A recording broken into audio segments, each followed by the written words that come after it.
diaspora in Washington, D.C., Maryland, and Virginia, along with our allies in the international solidarity, we meet today to join our voices in support of the Great March of September 15th, convened by the various social civil society movements in El Salvador. Although this day commemorates the independence of our country and that of other countries in Central America, we gather instead to celebrate the legacy of resistance of the Salvadoran people who, in 1992, with the signing of the peace agreement, managed to lay the foundations of a democratic state. Currently, social movements and human rights defenders in El Salvador are resisting the abuses of Nayib Bukele's government, which are contrary to the achievements established in 1992.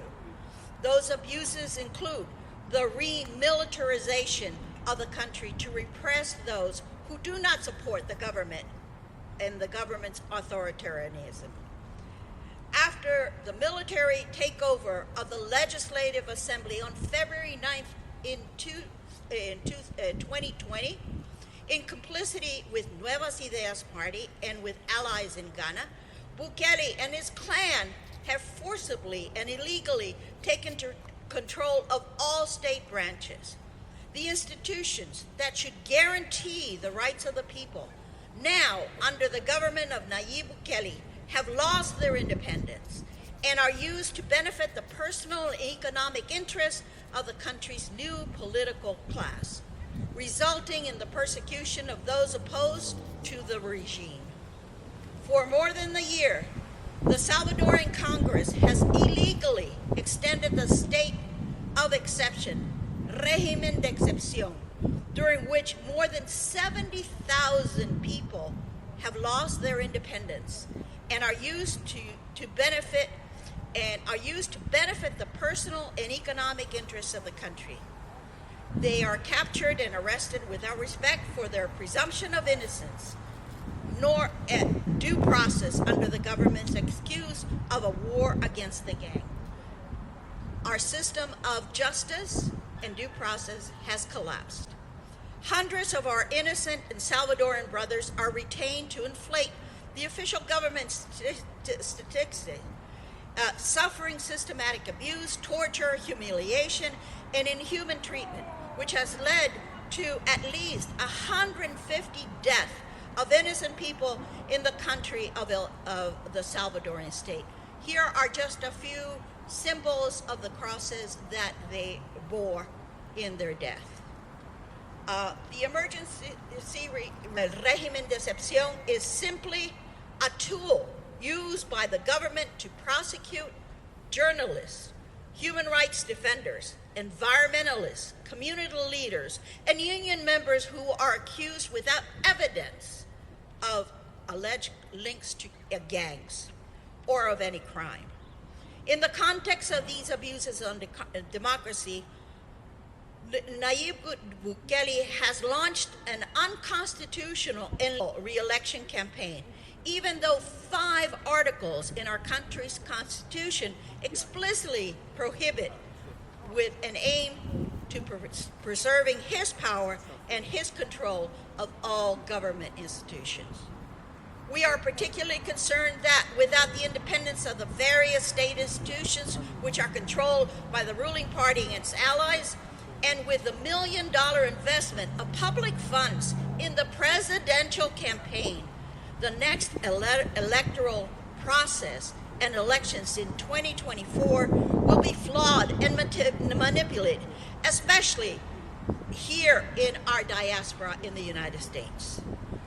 Today, we gather in front of the U.S. Congress to denounce the attacks on El Salvador's democratic system and the human rights abuses. The United States is home to more than 2 million Salvadorans, of which nearly half a million live in this region of Washington, D.C., Maryland, and Virginia. We are concerned that the U.S.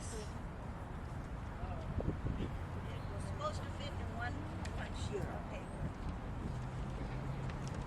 We concerned that the U.S. government maintains a policy of permission and collaboration, they look the other way with the authoritarian and repressive regime of Bukele clan.